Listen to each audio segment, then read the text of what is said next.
Alright, hello everybody, it's me, Clock, and today we're going to be playing Burn the Midnight Oil, a demo visual novel about playing one of these two hot girl and guy over here and here.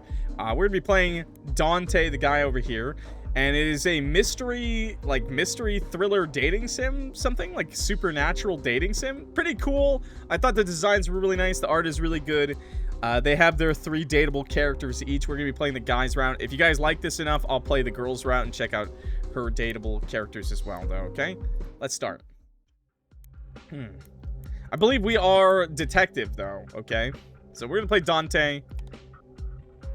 Dante, date of birth, 0207, 1953. He's old.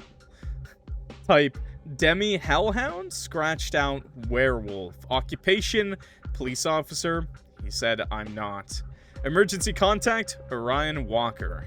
Personal history, several years ago, Dante struck a deal with Orion, a former friend of his mother. Stuck in North Haven ever since, Dante unwillingly works as a cop. He spends his nights chasing criminals, waiting for the day when he'll finally have fulfilled his end of the deal. At last, Orion puts Dante on his final case. There's a suspicious new drug on the market he wants Dante to investigate, but the roots of this problem might be even more dangerous than they thought. Say no to drugs. Sounds good. Zeno, wanted for drug trade. Oh, there's a cute little picture of him as like a baby. Dante, stop messing with the files? No. Don't forget your body deodorant. I don't know. Continue. Some cool pictures. Nice. Start the game off real pretty, dude. The rain hits the window in a peaceful, hypnotic pattern. Orion stares outside, thoughts wandering. He has no work left tonight. He's done with moving, too. So he could go home. Are you a vampire, sir? You're giving off heavy vampire. But to what? It's not like being at home is any different from standing around here all night. At the same time, he knows he can't stay. Daytime isn't for creatures like him. He is expected to hide away, never to be seen by the ones who wander the hallways after the sun has risen. A deep sigh escapes him. He is sure it's the rain that making him melancholic. It had rained the day his mentor died, too. Why the deep frown? Orion feels himself twitch at the sound of someone else inside the room. Only the familiarity with her voice can ease his initial tension. He locks eyes with the woman reflected in the window. It's you. It's me. Francesca sits down on Orion's desk, giving it a pat. What's that? Oh, I have a little glossary. Francesca Collins, Dante's hellhound mother. She passed away when Dante was still young. As a good friend of Orion, she asked him to support Dante after her passing. Hellhounds, a demonic subspecies. Hellhounds are described as large canine beings with fire-related abilities. Despite some similarities, they are not related to werewolves in any way. Oh. Being natural fighters and very loyal to their pack, hellhounds were creatures you should avoid provoking. Even so, there were several wizards who attempted to abduct helpless hellhound pups for unsavory reasons. Many rumors have appeared since all the hellhounds vanished decades ago. Some say they've gone extinct, others claim they have never existed at all. I lied? Motherfucker, he wrote werewolf. He wrote it down himself. Wow, so you're just out here not believing him, huh? Were it anyone else, he would think them rude, but this is Francesca. If she suddenly behaved politely around him, he would think she was sick. They're each other's precious friends, which is more than Orion has had in a long time. New office, new furniture. It's nice. It is indeed. I was planning on inviting you over sometime, since I guessed you'd want to see it. But speaking of inviting you, did someone let you in? One could almost think that Francesca belonged here thanks to that natural arrogance of hers. But Orion doubts any officer here would have actually let a stranger walk into the station for no apparent reason. Not exactly. So Orion stops himself mid-sentence. If she wants to get somewhere, she finds a way, even if it means somehow breaking into a police station unseen. She could have met with him outside, which she usually does, but it seems today is different. You know you shouldn't be here. I stopped by your flat, but you weren't there. What else should I have done? Still, breaking in is dangerous. I wouldn't call it breaking in. It was more like entering through unusual means. Orion is admittedly a bit curious, but he won't bother to ask how she did it. She'd only refuse to tell, just to tease him. Besides, that's not what he's focused on right now. What's much more interesting is her scent. She smells human. Are you wearing perfume of some kind? I do like the city colors. It's really pretty. There are items out there like that, made to mask your scent, change it into something else. Rather than the price, it's finding someone who makes them that is more complicated. Orion doesn't understand why she would go through the trouble. Normally she more or less smells like a werewolf. There's no reason to hide that. Francesca smiles and looks around. Her tone is playful, as it most often is. This office suits you so much better than the old one. A bit empty, though. I think it'll need some decorations. I would have brought something if I'd known you were moving. Francesca. There's no making her talk about something she does not want to say. Giving up, he plays along. I would have told you about it, but I only heard about the promotion last evening. When Advic decides on something, you might be faced with sudden changes without any warning. This was such a case. You're an inspector now. Your boss sure is a spontaneous guy, but congratulations on getting promoted, if you're happy about it. Otherwise, my condolences. Is he happy? For a moment, Orion pauses to consider his answer. I hope I will do it justice. Of course you will. You're an excellent officer, Orion, one of very, very few. Believe me, this city's lucky to have you.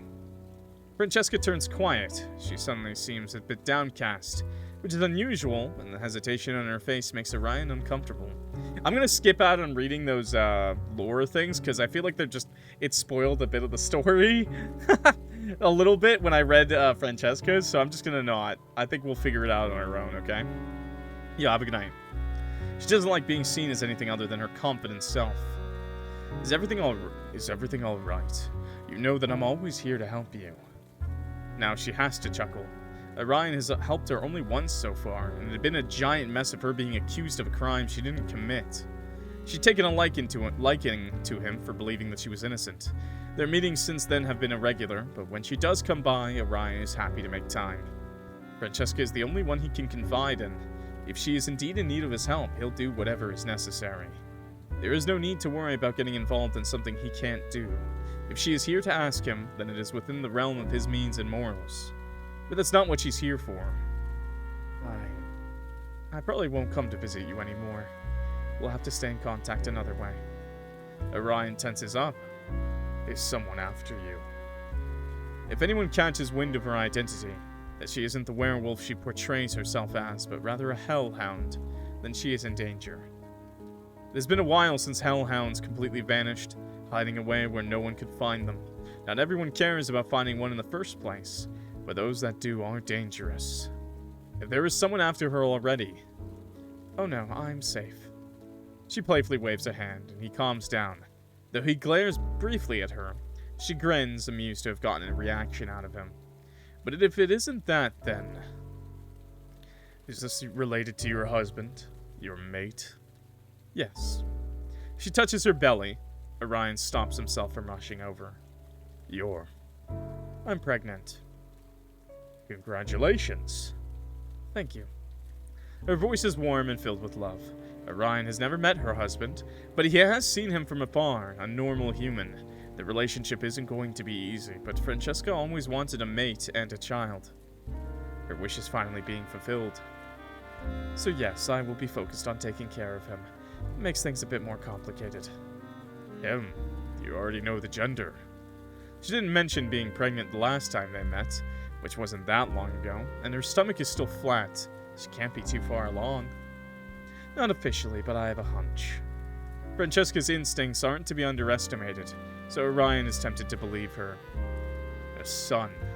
I'm gonna turn the music down just a little bit, but I am enjoying it. It's nice. It's a nice, noir-esque kind of song.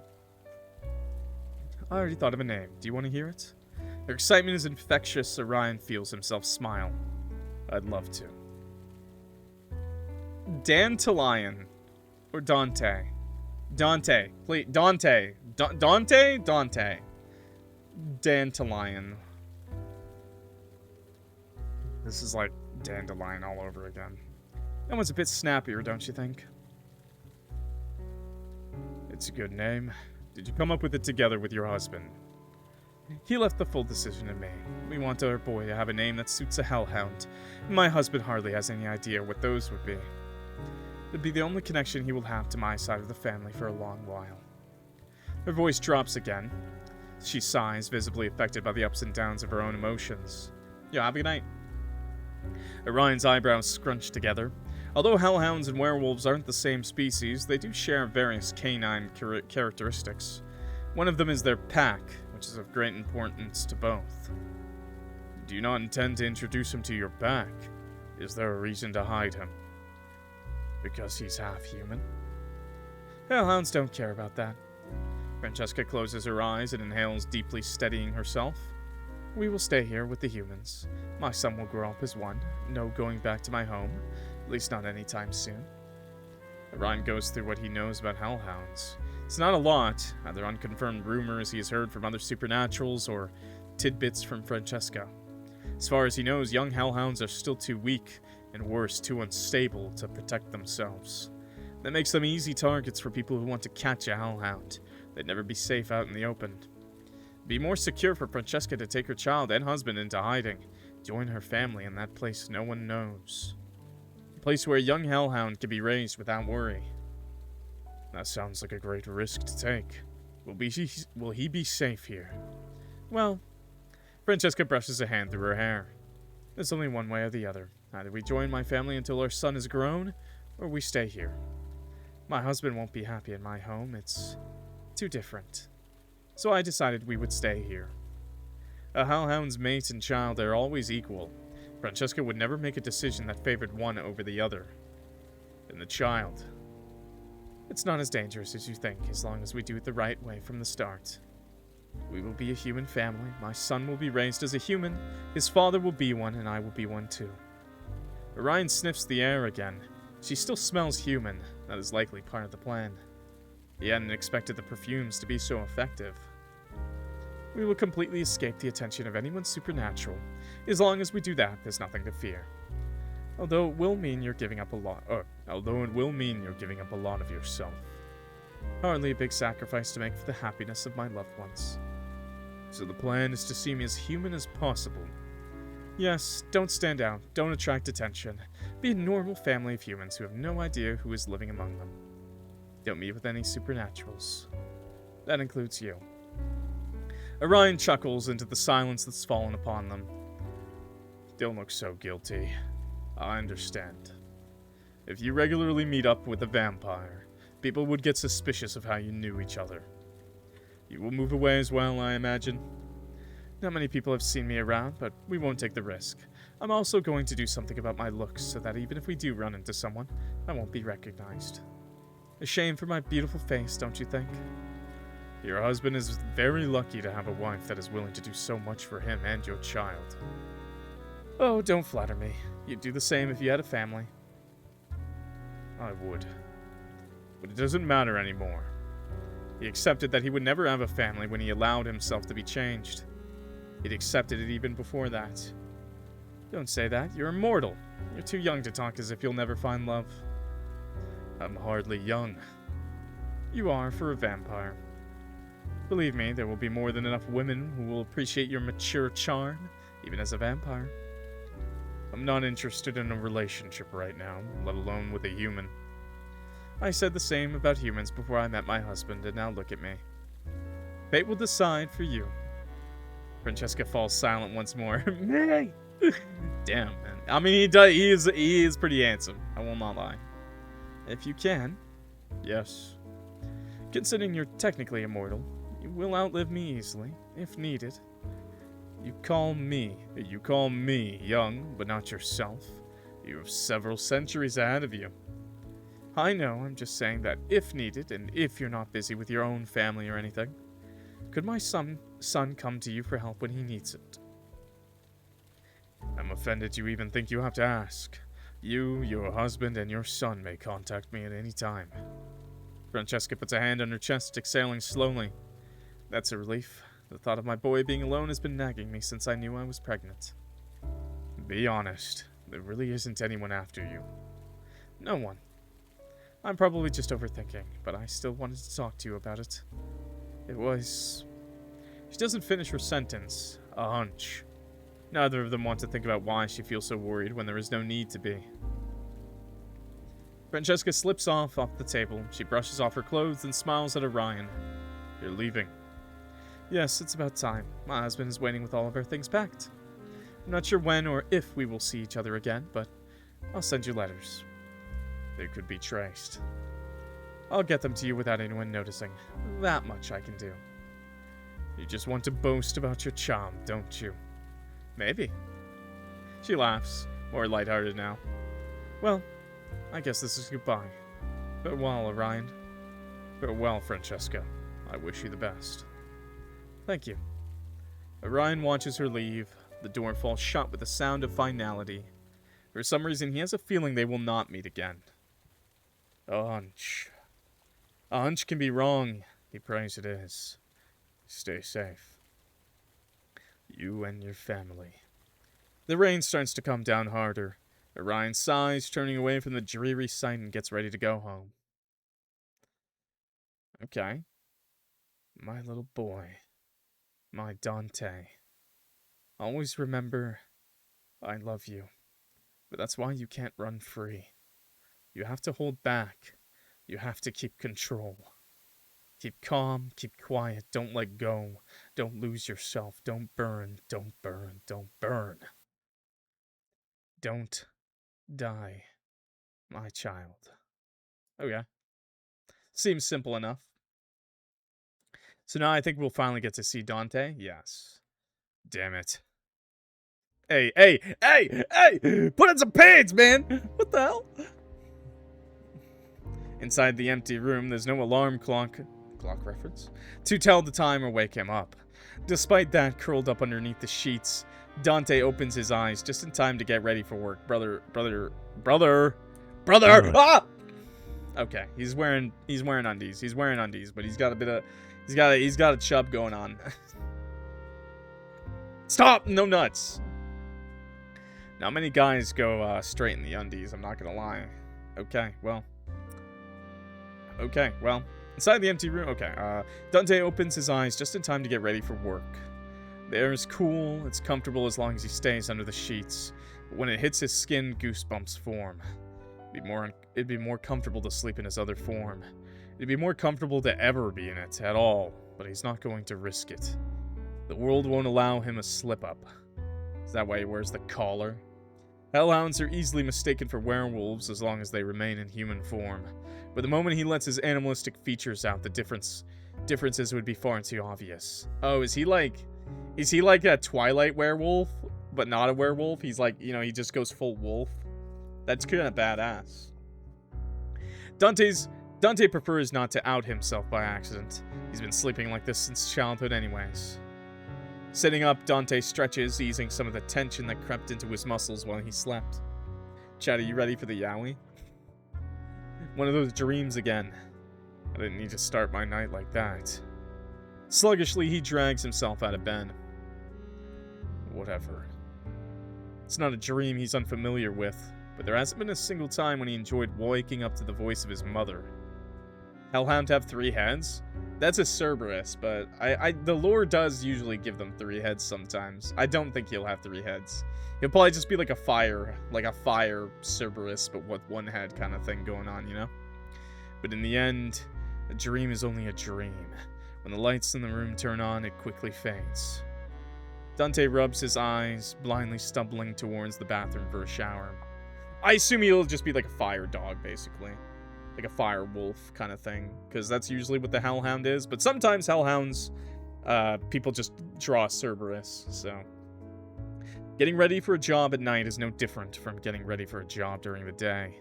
Wash up, change clothes, eat breakfast, or not.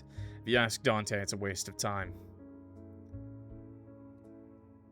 Bro, that's a slutty fucking shirt. Screwed up everything. There's little Dante, little Dante has in his room, and even less that he cares to bring to work. He's ready in no time. Hair still damp, he walks towards the door, but stops midway. What do you mean, OMG, bro? It is literally...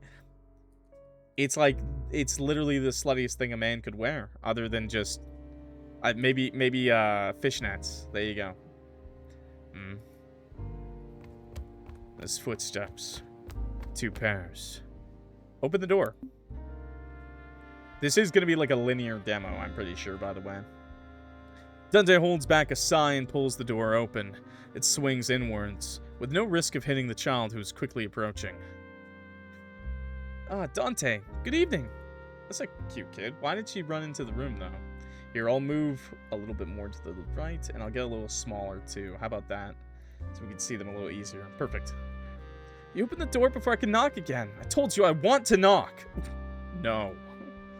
Yes, yes.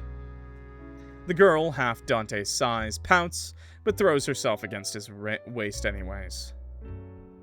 Dude's waist is so slutty, a little kid could play rap around him. What the fuck?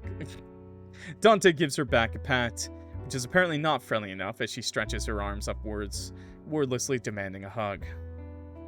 Dante looks down at her. Pick me up. You're heavy. She's not heavy. You're strong. He is strong. Giving in, Dante bends down to pick Alice up. She wraps her arms around his neck too tightly, making him grimace. If you choke me, I'm putting you right down again. The girl ignores his scolding tone, clinging to Dante even tighter. Awkwardly stabilizing her in his arms, Dante decides to glare at the second person approaching. It's easier than glaring at the kid. Alice's father sees no reason to hurry over.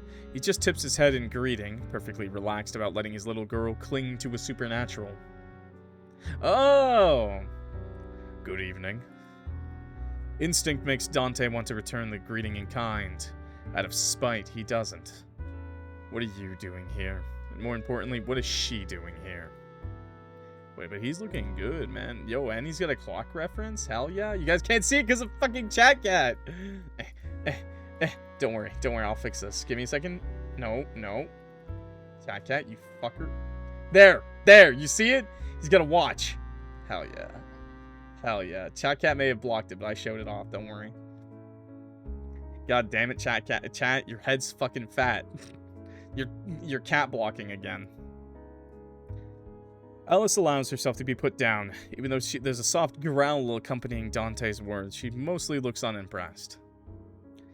I'm not allowed to come? There's no place for a child, he wants to say.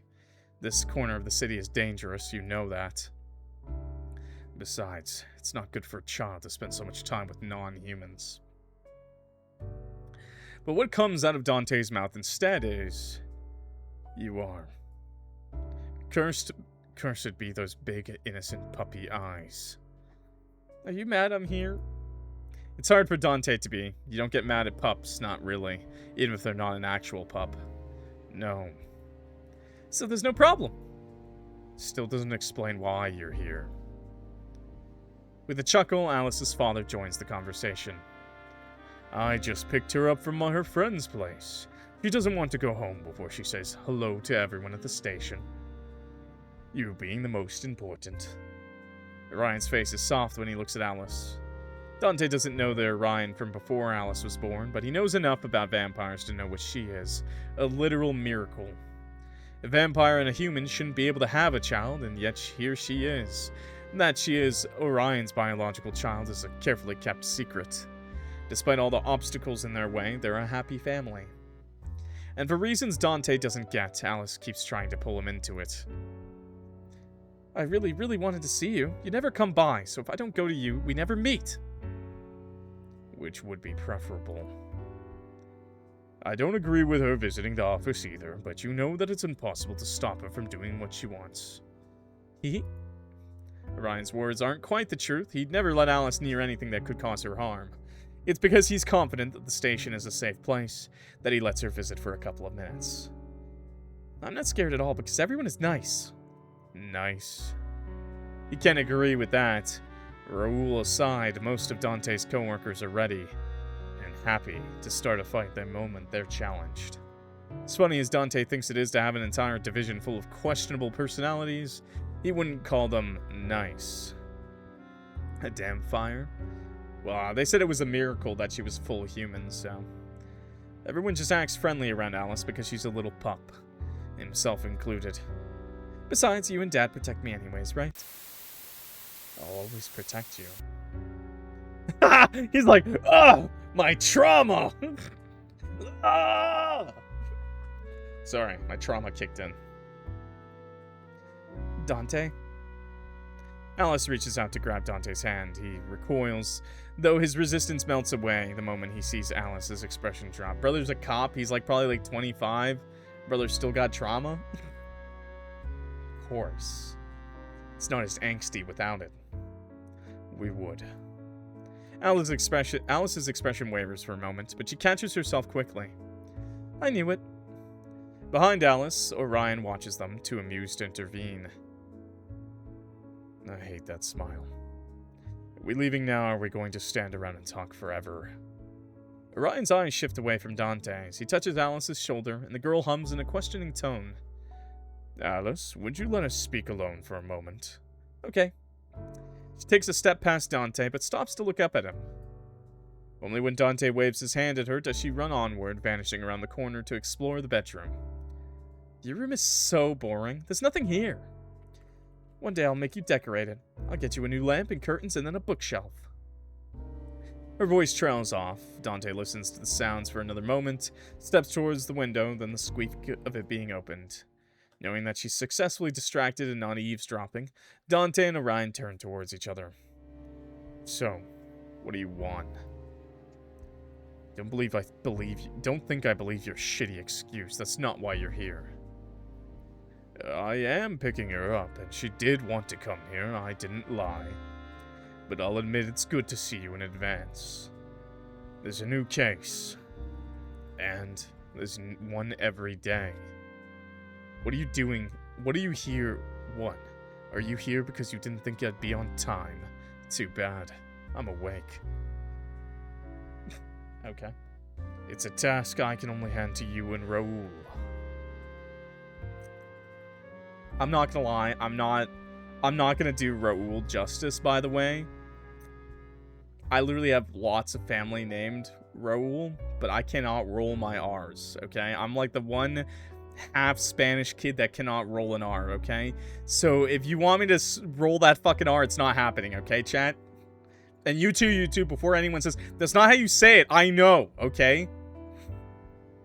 I know. If he says that, he knows that Dante won't want the case. He's trying to get all the fuss out of the way without Raoul around. Just because Raoul loves to rile Dante up whenever he tries to evade work. Sounds like it's going to be a massive bother. I'm not doing it. You have no other choice. I do. You just heard it. I'm not taking. We have a deal, Dante. A damn deal. That's why Dante's a police officer in the first place. There's no way he'd ever work as one otherwise. Just a couple more months, then I can finally leave. I can still say no. Yeah, consent matters. Demand more money. Yes, this is the way, brother. Dante doesn't want to say yes immediately just because. Fine, then I want a raise. What for? You never buy anything. Your room is as empty as on the day you moved in. He's right, but Dante might still need the money for later. You blackmail me, and I can't even get paid for doing my job. A deal is not blackmail. And if you do want your paycheck, you take whatever case I give you. But I'll think about the raise. Hey! A raise they both know might be completely useless if Dante does as he's planned and leaves as soon as the deal is over. Your answer. I can't stand you, old man. Orion crosses his arms in satisfaction. He ends the conversation in a soft tone. I really do need you on this case. Dante audibly exhales. Refusing to look at Orion any longer, instead he turns back towards the interior of his flat. Hey, yo, that's what I'm talking about, man. That's a nice jacket. Looks like a goddamn Final Fantasy character with how many belts are on that sucker. Grabbing his jacket, he calls for Alice. Alice, we're leaving. Coming. When the little girl rushes over, Dante stretches his hand out to her. She takes it, beaming. Don't smirk. Not smirking. I'll let go if you don't stop. I'm stopping. See, I'm completely serious. Yeah, it's a sick jacket, man. It's sick. Right. Dante locks the door behind him. There's nothing inside to steal, but Orion's the one paying for it, so Dante doesn't want to risk any damage. He owes the man enough already. Okay. Water check. Get your water in, chat. Drink up. Hydrate. Hydrate. Or food mart. Yum. Table dancing. Oh, wow. The sun went down a while ago, leaving behind the darkness that Orion as a vampire can freely move in. Ever since Dante started working at the station, nighttime has become his new normal as well. That's an odd feeling. He's always been more comfortable walking or wandering around in the dark, but having a regular job is completely different from sleeping and waking up whenever he pleases. That said, Alice is a human child, and the yawn slips out of her even if she tries to stifle them. Not wanting anyone to suggest for her to go home without visiting the station, she quietly speaks up. Dante, are you free this weekend? Sunday? Why? I'm going to bake cookies with Mum, and she said if you want some, you can come over. In the afternoon, though, so Dad will be inside his room. Dante doesn't have to look down at Alice to know that she's fidgeting. Not scared of hugging me, not scared of holding my hand, but scared to hear a rejection. Reject her? Why the? Who does that? Dude, give in. Yes. I'll drop by. I'm not going to promise when, though. Something's gonna bad? What the hell? No! What? She's cute. She's just a kid, bro. What the hell? Really? If I say I'll come, I will. Thank you. You'll love the cookies, and you can eat dinner with us, too. We'll get a lot of meat for you. If I feel like it. Do you think you'll be there for lunch? Mom will want to know. Depends on when I get up. When will you get up? Whenever I wake up. Why do you not have an alarm clock? Yeah, you need me. He needs me! He indulges her curiosity before he can think to point out that he doesn't have anything in his flat. Can't stand the ticking. But he can bend for the talking. You know what I'm saying? You know, like cock. You know what I'm trying to say, chat? You get it? How about a digital one? Waste of electricity. I don't need one. I can sleep whenever. He does not need you, gang. He needs me, bro. He needs me more than anything. You do have a job. Ow! And have I ever overslept? Our purpose, yes. See, I don't need a clock to be on time when I want to be. Hey! So you just go to sleep and wake up when you want? Yeah. I wish I could do that. You can if you practice. Yeah, you can. That's kind of what I do. Maybe. He's not actually sure humans can do that. No, humans can. So you really have no clock at all. It's called an internal. I do have one in a drawer if I need it. Wrapped up in several layers of fabric to muffle that annoying ticking. Drives him insane. I guess if you probably had dog-like hearing, the ticking would be annoying. I kind of like it. It's calming. Why did you buy it if you weren't going to use it? I didn't. Your father did. The only things Dante bought for the room were a number of pillows. Dad, why did you buy one for Dante if he wasn't going to use it? A long time ago, Orion still hoped that he could convert Dante to a normal lifestyle. He'd given that up quite quickly enough. Well, you never know when it might be useful. At this moment, the police station comes into view. We're here. I'll quickly give Dante and Raoul their briefing for the night, and afterwards we go home, alright? Alright. And as usual, no leaving the room, no bothering anyone who looks tired, no touching anything. No talking to Raoul unless he's holding his coffee and I see him at least take a sip. Did Dante tell you to do that? No, Raoul did. Certainly something that Raoul would say. Well, I'm sure he's already had enough time to make his coffee, or a bit later than usual. Not my fault. My fault? Your stubby legs still need time to grow. But you're not saying it's not my fault, huh? It's her fault. No, the girl's not related to us, just Orion. But they're kind of like family friends. As soon as Orion opens the door, he smiles. Ah, there's Raoul. As a human child, Alice has a little understanding of how quickly some supernaturals can locate people inside a room, but locating Raoul is easy, even for her. He's in the little corner where the coffee maker is, just like at the start of every shift. Based! That's my man! Hey yo, why did they give me a man titty shot? Make it jiggle. Jiggle it for me, brother. Jiggle it for me. Yeah. What? I mean, what? Alice runs up to him as he takes a sip from the mug. Raoul, hello. Did you refuel? Is the conversation function working, or do I need to wait? Yeah, they did that on purpose. My man, dude, he's rocking the fucking, yeah, dude. Hell yeah, I got it too, man. Bro, I got it too. I got the little strap too, man. Based. Hey, Sammy! It's pretty nice looking, though. What's in his ear? An earpiece? I do like the body straps, though. They're nice, you know, for the holster. Well, he doesn't have holsters, but you can add holsters. Raoul pats her head, a bit of fondness creeping into his eyes. It's enough. Good evening to you as well. He then turns towards Ryan. Good evening, sir. And to Dante. Hello. What? No good evening for me? No, I don't want you to have one. Do you want to see how quickly I can ruin your evening? Do the both of you want to have a bad night? I already told Dante, but I have a task for you. Raoul takes a big gulp from his mug. Evening ruined. Thank you very much, sir. Looking good, though. Yeah, I like Raoul, man. No. Alice watches the adults with worry. Is there a big problem, Dad? It's just work as usual. Go and say hello to the others. I won't be long. Fine. Raoul... Wait, what? Brother, your shirt is blue!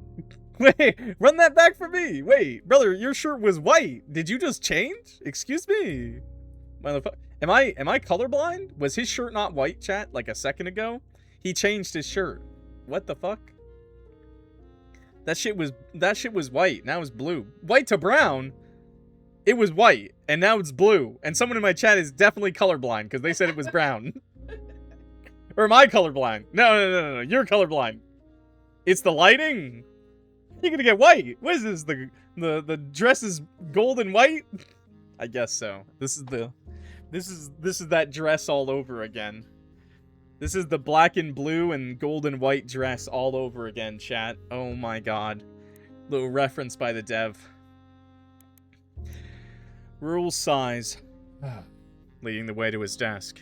He takes the chair, side-eyeing Dante as he sits next to a neat stack of paperwork. Don't sit on my desk. Would you rather I lie down on it?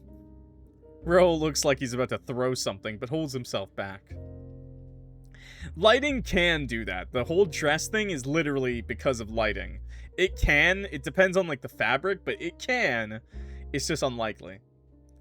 If you like the table that much, should we get a leash for that collar of yours and chain you to it? Kinky. Kinky. Can I save? Did I just break the game? I fucking froze the game. Okay, it's good. It's good. Never mind. Holy fuck, I thought I broke the game already.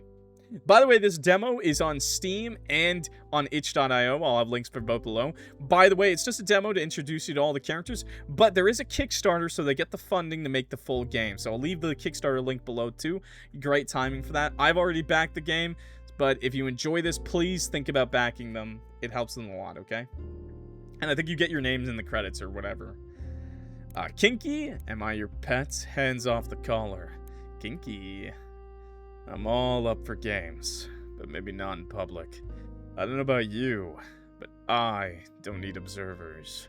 Doesn't turn me on. He watches Raoul process the last bit of conversation, the words seeping much too slowly into his caffeine-deprived brain. He's gonna punch our ass. Sir, permission to stab him. Denied. Shame. A castration might help calm him down. You started it, and with a child in the room even. Raoul closes his eyes. If he has some sort of mantra to keep calm, now is when he's using it. He turns to Orion, ignoring Dante completely. There's a case. It might have been better to not bring Alice along. She looks worried. Yo, there's so much aura in this one picture. What the fuck? There's so much aura, chat. What the hell? Orion joins them at the desk. I wish she was worried. Because of me and Dante, she has far too little fear of supernaturals. I guess it's positive that she's accepted having a vampire father this quickly. If you two want to talk about childcare, do it when I'm not around. Give us the terribly important briefing already. It is rare for you to give us the briefing directly, sir. Did something happen today? Last night, actually. You two were already gone, and I was doing a final round of patrols before heading home. Orion leaves for a moment, then returns a folder in hand. He taps on it as he talks. It was mostly quiet. I ran into a fight in front of Mirage, nothing unusual at first glance. But one of the men was unusually aggressive. It was almost impossible to get them off each other. Just when I was about to resort to harsher methods, one of them... Orion stops. The way he's hesitating is unusual. He usually knows what to say. He changed. Mutated, you could call it. Did you arrest him? He died. What?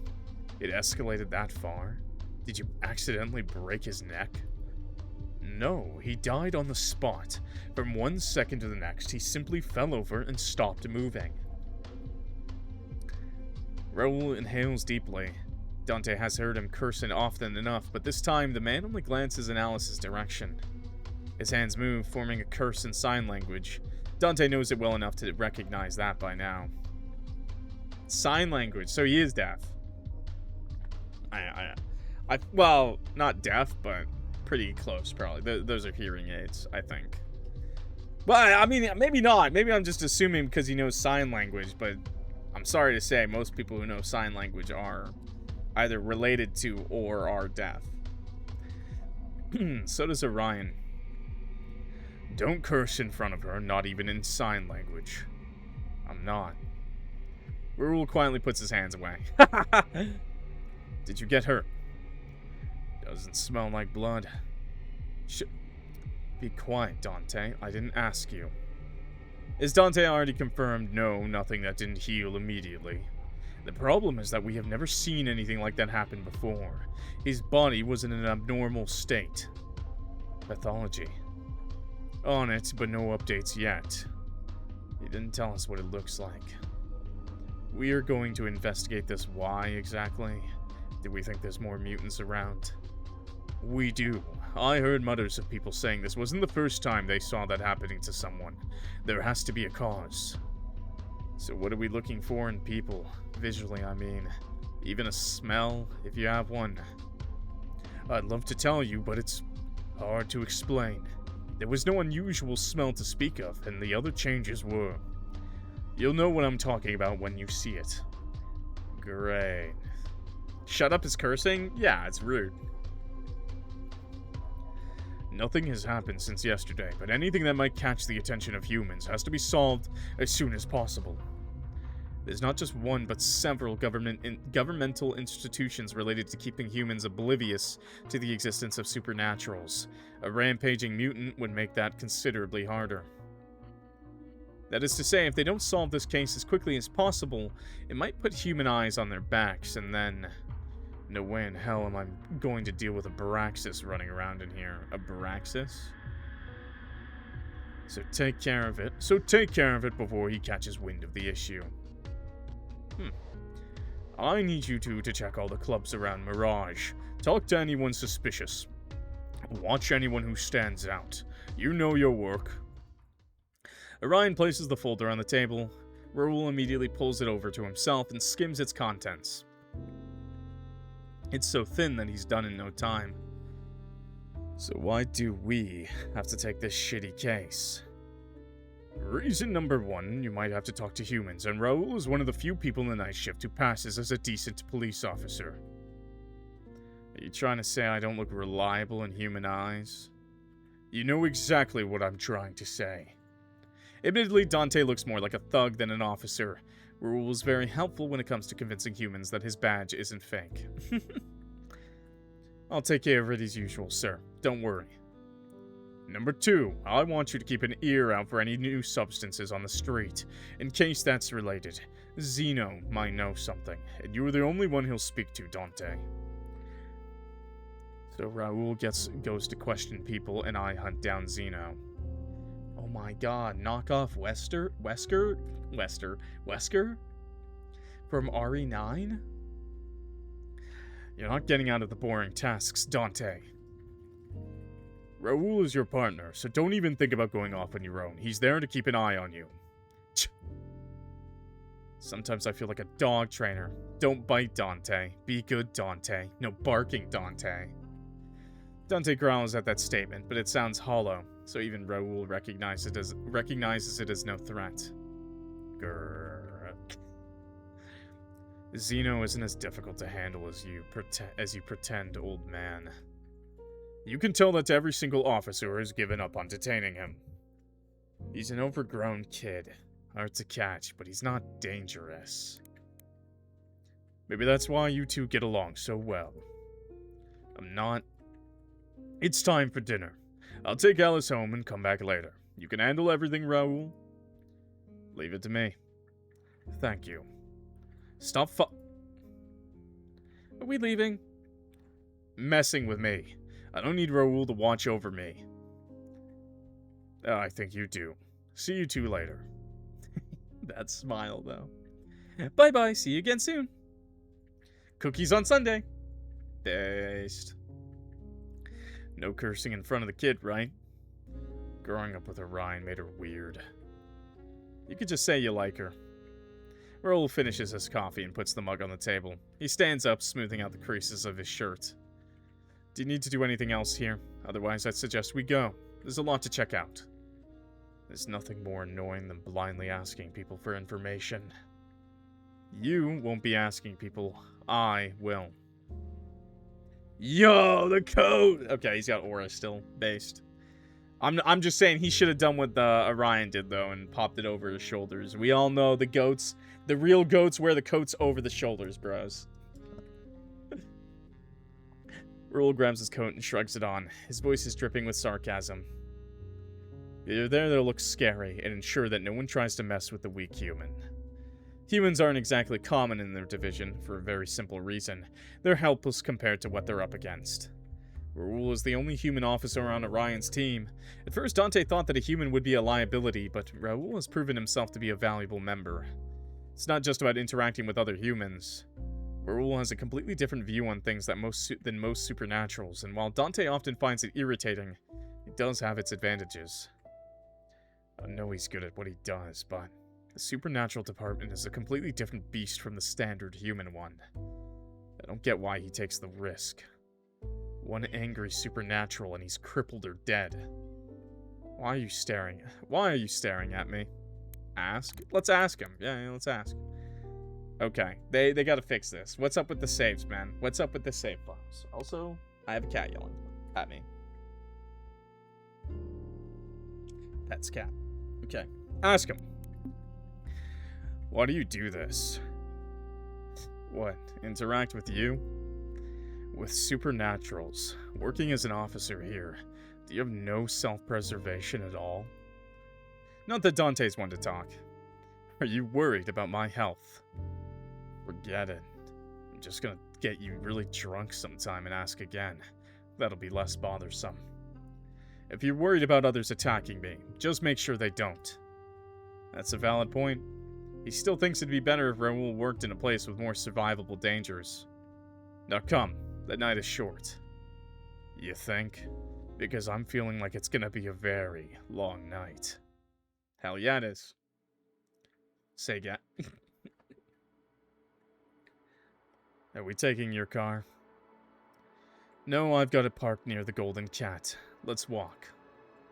Your choice. They walk for a short time before Raoul speaks up again. Do you mind if I ask you a question? Yes. A question for a question. You mean at the station? You didn't even answer. Then you can ask another question after you answer mine. That is fine. Dante tilts his head to show his agreement. Why is it that Orion treats you like a child? I know he's older, but you and I are around the same age, and he doesn't treat me like that. Why is it that Orion is so worried about you? You're more than able to take care of yourself, but he's treating you like a child who shouldn't run around on his own. We just re-established that officers aren't allowed to work alone. Not that it stops Dante from trying sometimes. Of course not. But with how much he stresses that I have to keep an eye on you, wouldn't it be better if it wasn't a human? If I wasn't a human? I can't stop you even if you do start a fight. A werewolf is above my weight class. Raoul being a human is actually the point, not that Dante can explain that. Other than Orion, there is no one who knows Dante as anything other than a werewolf. The only reason Orion knows is that Dante's mother told him. But Raoul doesn't have a reason to know. It's usually no issue, but in some cases, it makes explaining things a bit hard. There are similarities between hellhounds and werewolves that allow one to act as the other, but there are also some huge differences. Raoul may hate it, but him being so much weaker than me is exactly why Orion decided to pair us up in the first place. With Raoul around, not only do I have to make sure he stays safe, I also can't run wild. I'd risk injuring him. Annoyingly, Raoul did hit the nail on the head, though. Orion is treating him like a child with no self-control. I think he's overly worried about me because he knew my mother. Feels responsible or something. Did he know you when you were a kid? That is not an easy question to answer for several reasons. No. It's complicated, I see. Raoul just nods to himself and stops asking. It's something Dante appreciates, not that he'd ever say that out loud. My turn. Same as before. Why did you end up working here? And how? The division doesn't take in many humans. I believe Orion was looking to add a human to the division even before I applied. When we had an interview, it sounded like it. It probably also helped that I was able to use my family name. Previous connections with supernaturals do make it easier for you to get hired. There's that too. You're rich. You obviously have connections. So why spend every night on the beat for barely anything? It's not a bad workplace. Everyone is polite and Orion is a good superior. Seriously? You haven't worked another job yet, have you? He hasn't, so it's true that he can't compare Orion to someone else. If he puts us on this case, he believes that we are the right people for it. Aren't you the slightest bit proud of that? No. That's a shame. You should be. Why? He's just using me. Raoul was partnered with Dante as soon as he joined the force, but they know little about each other. It's hard to ask about someone else when you yourself are unwilling to talk. Not that Dante isn't curious. If I've got the chance right now anyway. Where'd you work before joining our division? Another question. I'll owe you one. Other police stations, for humans. And you switched over to supernatural cases on purpose? You don't stop, do you? It bothers me. It makes no sense. I want an answer, or it'll annoy me the whole night. It isn't as interesting as you think. I like working with supernaturals. None of you care about who I am, which is a blessing. Let me get this straight. People were sucking up to you before because you were rich with an influential family. And you didn't like that? I don't need you to understand. But try to believe me when I say it's really damn annoying when people think you're doing good work because of your name and not because you've been working your ass off for it. Raoul inhales and straightens his collar. It sounds like there are many stories you could tell about his previous job. I prefer to be judged for my own abilities, not those of my parents and siblings. Oh. Alright. That's something I can get. You can. Sounds nice to have people do your bidding without needing to work for it. But if you do work, you should get the recognition and no one else. Dante shrugs, sliding his hands inside his pockets. Still think you're stupid for putting yourself in danger, though. I guess I can be rather stubborn. But I've survived so far. Yes, because I make sure no one mauls you to death. As we've established before, that's why you're my partner. You're doing a good job. Continue to make sure I don't die. Not your babysitter.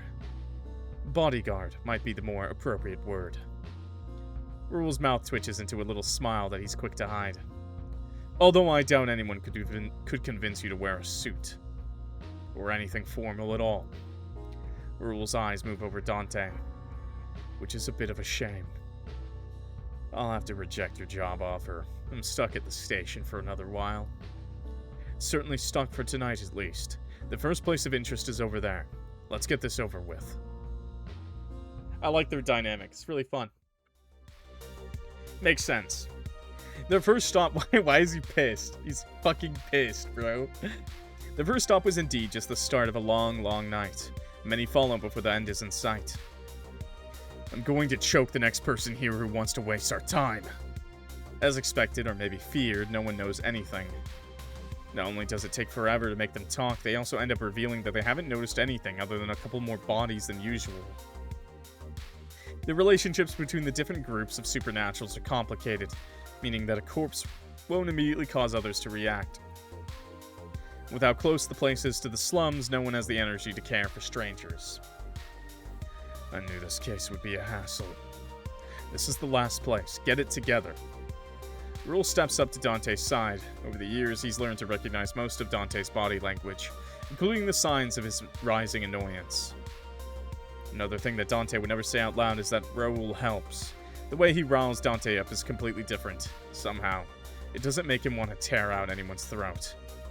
But as much as his presence is a comforting one, it can't undo the strain on Dante's nerves.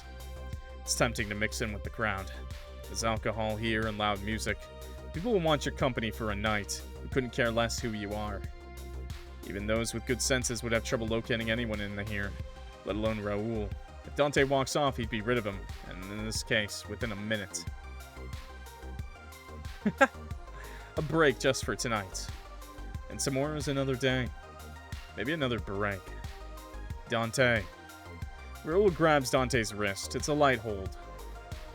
How are you always so quick to realize when I feel like leaving? I could just shake him off. He just wants to go. He's like, Raoul, let me go party. Let me go drinking. No, stay. Help your partner, bro. Besides, I like him. Ah, could, but I won't. It'd be easy prey for anyone in here. Stay, boy. Raoul stands out. He's human, he's wearing clothes that don't belong here, and he's handsome. Without anyone at his side, he might just get swept away. The wrong person.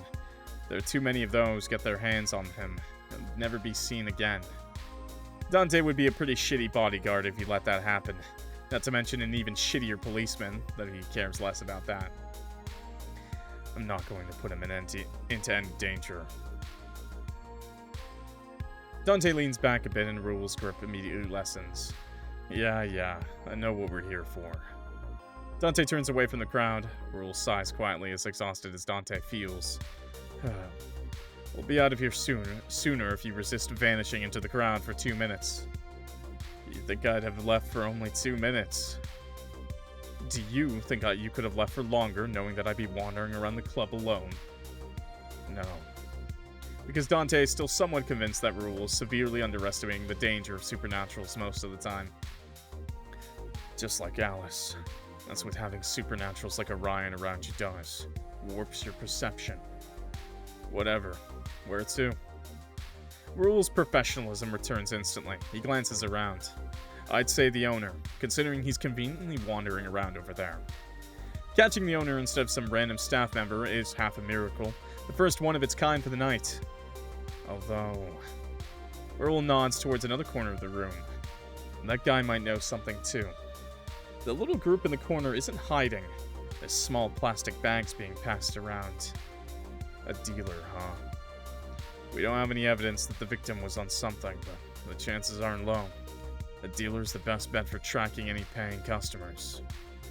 Then again, the owner of this place would have a wider network. I'm gonna say the owner, just because the owner knows the dealers in his club, man. There's no way this guy's dealing drugs if the owner doesn't know about it, right?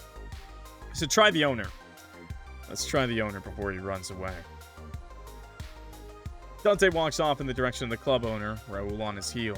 The crowd parts fluidly, closing up again behind them. Dante can't remember the man's name, didn't even recognize him to be honest, but he doesn't need to. Once they're close enough, Raoul switches positions with them, now standing in front. Alfred Chadwick.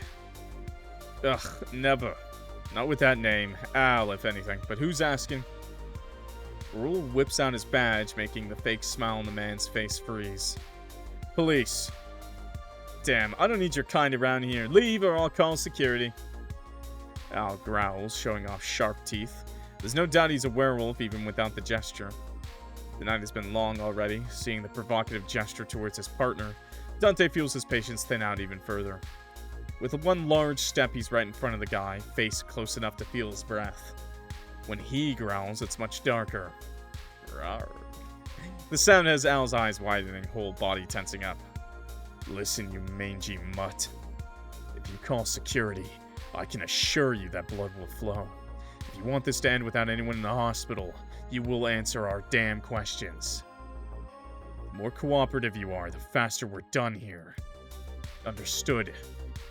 Werewolves are good at gauging their opponents. The man stops showing off his fangs in seconds. Understood. Dante steps back, standing closer to Raoul now to show that he won't allow any further threats. It's Al. This is Al. You know, like Alfred? Like Al? What's up, Al? Brother, you gotta stop thinking about AI. Al clears his throat, fixing his collar that hadn't been even touched. Tries to regain his composure. No need to be aggressive. Brother, you're mixing up AI with the capital L. What's wrong with that? You mistook this L so hard, you took the L to your face. L. No need to be so aggressive. Can we start? Raoul looks at Dante rather than Al when he asks this question. Though it's the werewolf who answers. It's okay, bro. I'm just making fun of you. I'm just having a laugh. Don't worry. It's chill. Not here. Follow me. I should do like a crazy voice for this guy. Al leads them to a small room in the back. It's quieter than the main area, and no one's around to interrupt or overhear them. Al leaves Dante to close the door. He crosses his arms and leans against the wall, wary and defensive. What do you want? It's pretty simple. We heard about an odd fight right in front of your place. Someone died after a burst of aggression. What do you know about that? The police are looking into that. Well, it's to my advantage if you do. There's something really freaky going on there. I didn't see it firsthand, but I get the wildest descriptions of what he looked like when he died. Dante can only assume this is what Orion mentioned. I wonder what actually happened. But it's not just that one guy. I've heard of this sort of thing happening more than once. The dead aren't the usual addicts either, but even some people who typically avoid drugs. Paying customers. If word gets out, I'll really start losing business. Raoul tenses up at the mention of more victims. Not a standalone case of sudden death, it seems. When did this start? How would I know? Not like I go around counting days. But are we talking weeks or months? If I had to guess, weeks definitely. Can't give you an exact time frame, but it's not been that long. How many deaths have you noticed? What kind of question is that? There's always been people acting up and dying one way or the other. Slums are close and all that. The exaggerated stories are nothing new either. I just thought it was worse than usual till I started losing customers. And you didn't report any of the previous deaths? Al shrugs, looking uninterested. Started out more in the back alleys, nothing too visible on the surface. Raoul rubs a hand over his face. You all are really... What else do you know about the ones who've died? Well, you already said that they act aggressive, though that's playing it down. I've seen a little succubus rush into a whole group of supernaturals without a second thought. Yo, there's succubuses in this world? Where might I find a couple of those? You know?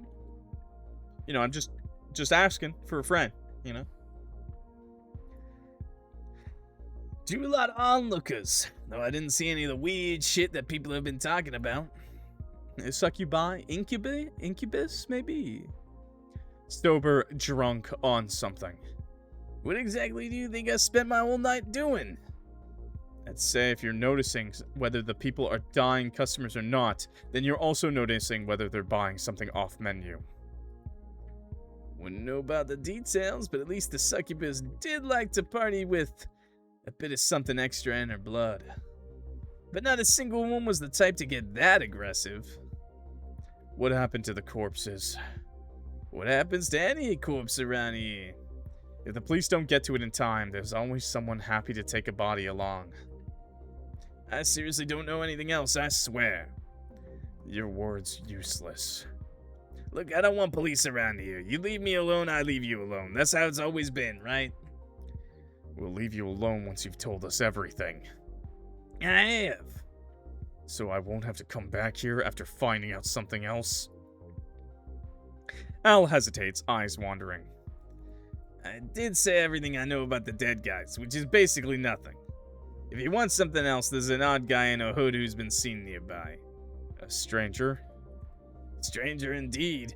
Fucking strange, that guy. How would you describe him? Tall, like... He motions with his hand, showing a size way above his own head. Tall. Wears some odd dress. Oriental or whatever. Hood over his head. Everyone who's seen him says the same thing. He's scary, intimidating, made them freeze up and want to hide even when he was just passing by. Did he talk to anyone? Not a single word. Sounds like a supernatural. What kind? No one knows. There's no scent on him. None. He appears out of nowhere without a sound and vanishes just as quickly. Are you sure that the ones running into him don't just have a bad nose? If it was one person, sure, but I've already heard of a dozen different people who have seen him. All kinds of supernaturals, too. Slenderman! Raoul turns to Dante. Don't vampires have no smell? They do have one. It's just very subtle. Not to mention that the smells of your environment stick to you. It's weird to say that someone smells like nothing. Suspicious, right?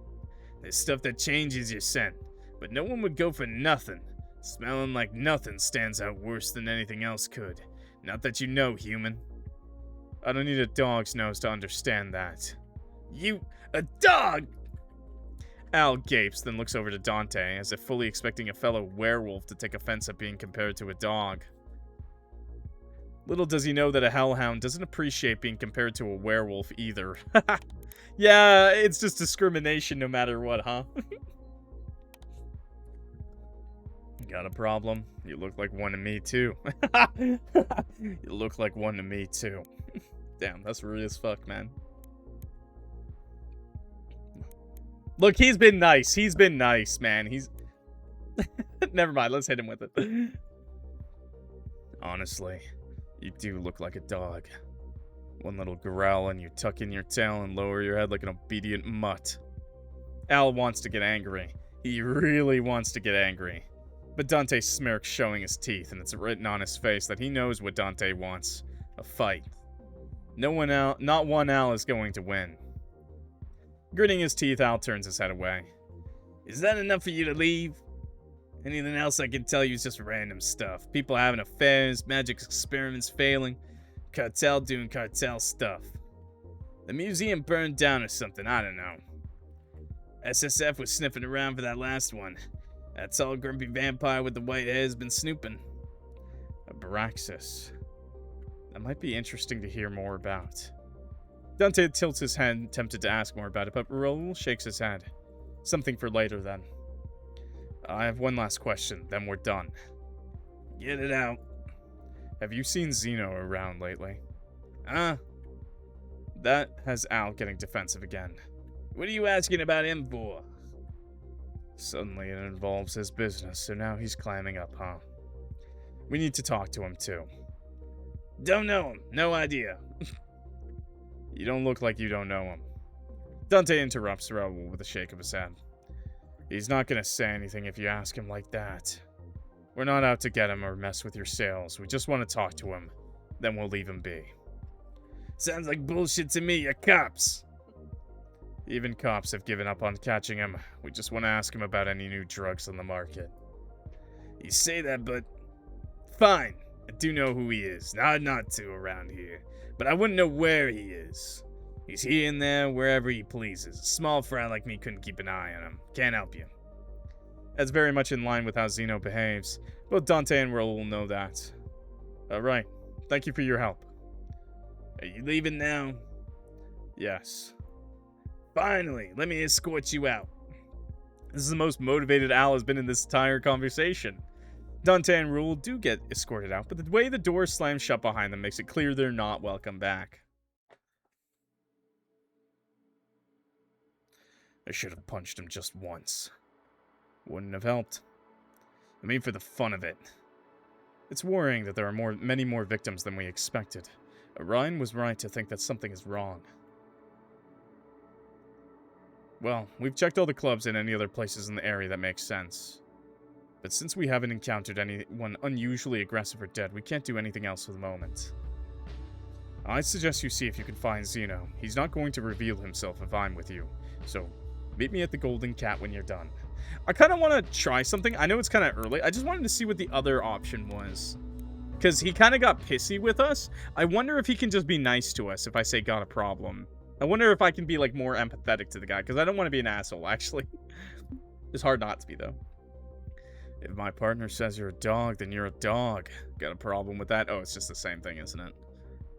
We're your friendly neighborhood police. Feel free to tell us if you have complaints. This may not be the right moment to say so, but I don't even think it's that bad of an insult. There are no were-dogs, so you're basically calling him an animal rather than a humanoid. Ah. How come you haven't gotten offended when I call you a dog? First of all, I have. Second, you're my partner, so I'm not going to kill you over something like that. Judging from the look on Al's face, he is currently reevaluating the kind of partners the two people in front of him are.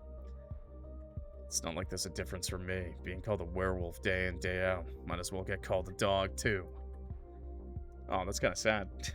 Al's shoulders slacken with exhaustion and waves his hand to call them back to attention. Is that enough for you to leave? Oh, okay, so it is. It's a little different. It's a... No. What the fuck is that?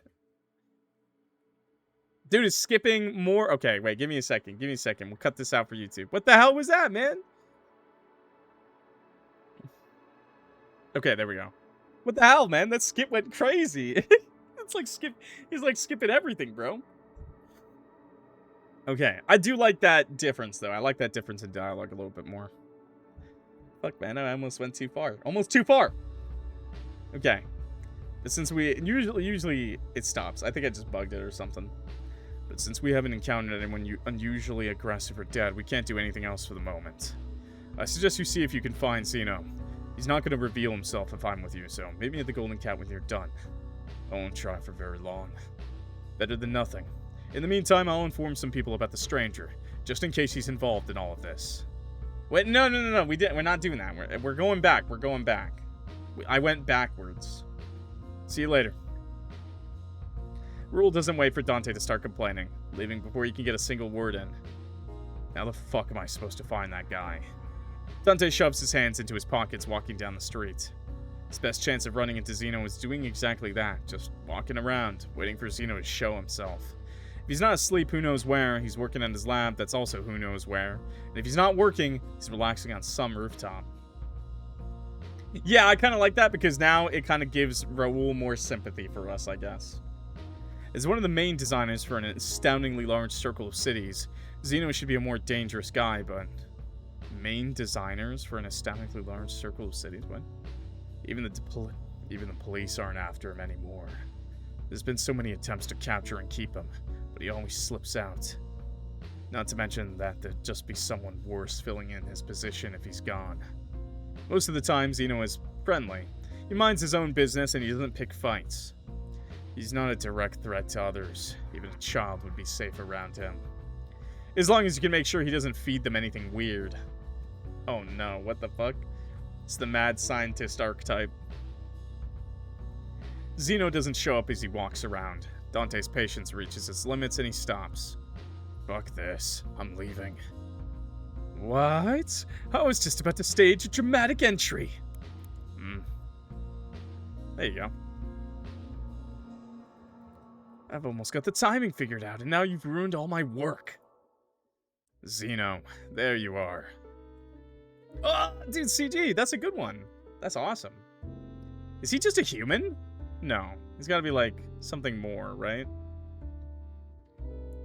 Zeno is sitting on top of a roof, but his voice carries as clearly as if he were standing right next to Dante. He could be a vampire too, I guess. Here I am.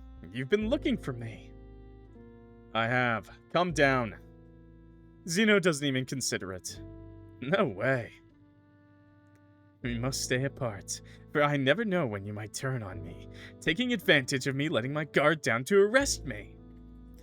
Have I ever even tried to arrest you? This whole time we've known each other. No. So I'm not gonna start now. Come down. Don't want to. I feel like our current distance is fitting. Oh, he's got shark teeth, bro. Something about the distance between our hearts. Are you ever going to stop talking nonsense? Zeno grabs his chest in a dramatic gesture. A cop and a criminal can't be friends. You being down there and I up here is the representation of that, get it? But we are friends. Wait, let me say, but we are homies, dude. We're homies. Still need to talk to you? Yeah, I got it. But we are friends. I thought we were friends. It's embarrassing to say out loud, but Dante thinks it makes sense to call Zeno a friend. They meet irregularly, but Zeno always stops to chat when he sees Dante. Even the occasional chases are nothing more than a game, for reasons Dante doesn't understand. Zeno loves running away from him. Though Dante enjoys chasing, so it does work out. Huh? Zeno's expression momentarily shifts from surprise to something else. He looks like he didn't expect that response, but is happy about it nonetheless. Like a giddy child, he starts bobbing up and down. I guess we are. Great, now that we've established that. It's quite tragic, though. Even as friends, we can't openly spend time together. My superior officer at work knows that I know you. A relationship doomed from the beginning. Stop wandering off into your own world. Then again, relationships that develop despite the unavoidable obstacles between you can be especially sweet. For a long second, Dante allows himself to just close his eyes and inhale. Zeno! Yes? Get your ass down here or I'm coming up. Zeno claps his hands together. A small, colorful dust cloud appears, likely remnants of whatever he last worked on. You'd come up all the way up just to have a chat with me. We're like Sherlock and Lupin. True freedom lies in breaking the chains of societal expectations. We're two people who can't be together, can't be apart. We don't care what the world thinks. What the fuck are you on about? I need a damn beer. Based. If you make me climb up to you, I'm going to break one of your bones for every second you've wasted. Up on the roof, Zeno cocks his head. Cock. You're so serious today. He gets up and steps off the edge without a second thought. Oh, breaks his neck in half. Never mind. He's Spider-Man. He's Spider-Man! Now kiss me. What? Zeno's body appears from above, hanging upside down, bouncing slightly as he stops right in front of Dante. Hey look, I've been getting the hang of a new trick. Takes some practice and all the blood runs to your head, but it works. The face, man. Without comment, Dante grabs Zeno by the waist and turns him around midair. Zeno squeaks like a toy, but doesn't struggle. He's my chew toy. I could snap him in half by accident. Finding himself the right way up again, the wizard stops hovering in places. I gotta read that. I gotta read. What's a wizard? A subspecies of humans. Oh, he's a wizard, Harry! Born with the ability to use their life force as magic, their substantial life force grants them double, sometimes even triple the life expectancy of normal humans. They are immune to most human diseases. Though it varies from one wizard to another, no wizard has an unlimited life force. When a wizard has exerted their supplies, they must take time to rest and recover, otherwise they may experience magic sickness. Magic sickness is curable in the early stages, but if the wizard continues to ignore the warning signs, they risk never being able to use magic again. In the absolute worst cases, it can even lead to death. Throughout history, wizards have formed several societies ranging from small covens to larger communities. Wait, so it says it uses their life force as magic? But I assume that means it's not actually using, like, their age. Like, they're not going to age long. They don't actually, like, age, right? They don't age. It's just, like, they feel like shit really fast. Okay. I also wanted to just read about, who was it? Ash Wizards? No. Raoul. I kind of want to read about Raoul. Dante's a partner, thanks to his family. Okay. Glimpses very early to the supernatural. Fascination has only grown, ultimately resulting... Oh, okay. And I just wanted to read Zeno's card. A self-taught wizard who designs drugs for the North Haven cartel. His formulas are responsible for the cartel's sudden increase in popularity, as they have already greatly reduced the number of side effects of supernatural drugs.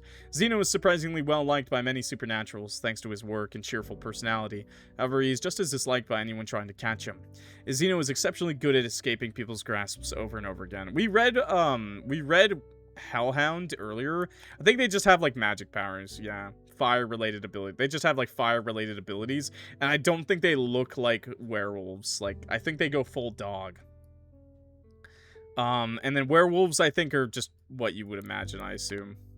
Yeah, switch between human and werewolf form. Most werewolves find it easy enough to integrate into human society while still keeping the pack together, yeah. But yeah, hellhounds are kind of like that, like, Cerberus kind of, I assume, like, kind of that image of, like, the Cerberus, like, the fire dog in hell kind of image, you know? Although I don't think they have 3 heads like Cerberus. If you don't know what a hellhound is. Which not many people do, apparently. Finding himself the right way up again, the wizard stops hovering and places his feet on the ground. What's wrong? You usually play along for a bit.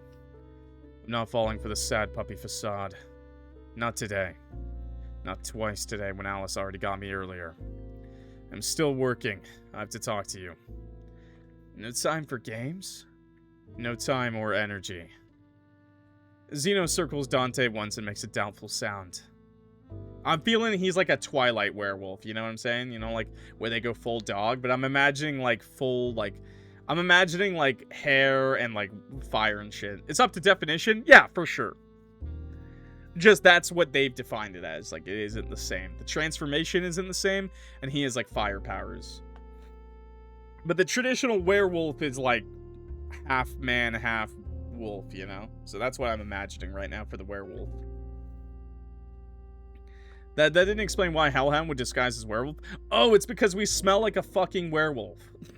It's because we both smell like dogs. That's why. It's because we both smell like dogs, and we both have big canines. Yeah, that's pretty much it. That's they explain that. That's basically their explanation. We're fucking dogs. No, not like dog, but yeah, like we have like the similar scent basically. And because they're like pack animals, they kind of have the same like thing. But if he transforms, they'll know right away that he's not a werewolf.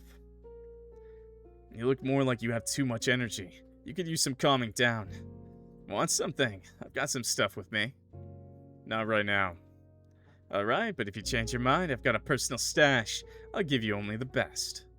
Just give me just shout in the street or something. I'll find you. Probably. Sit on the rooftop and howl. You're a werewolf, aren't you? I'm sure you howl very nicely. We'll remember to call you by howling in the future. But about the thing I'm here for, I'm all ears. Actually, I'm working on a spell that gives you a flying ear. Not an actual ear, I think. But you can make it fly around and you can hear what it hears. It's failing so far, but it's gonna be fun. As you know, concentrate. Concentrating. Listening. Do you know anything about a new substance that makes people abnormally aggressive? The majority of drugs in the area, or at least for the supernatural, were created by Zeno. Other creators have little space to compete, and those that do are carefully selected and only make specific products. The cartel controls the whole system to its own benefit. Fewer issues, more happy customers. Zeno's expression turns blank. A new drug? Anything you made or were involved in recently? Or any new substance from anyone? You don't remember? Zeno pulls a hand through his hair, messing it up.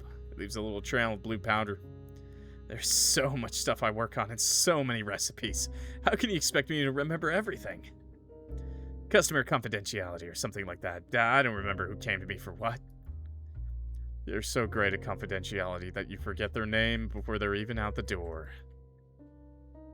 Exactly, you get me. Do you remember my name? Dante? I'm honored.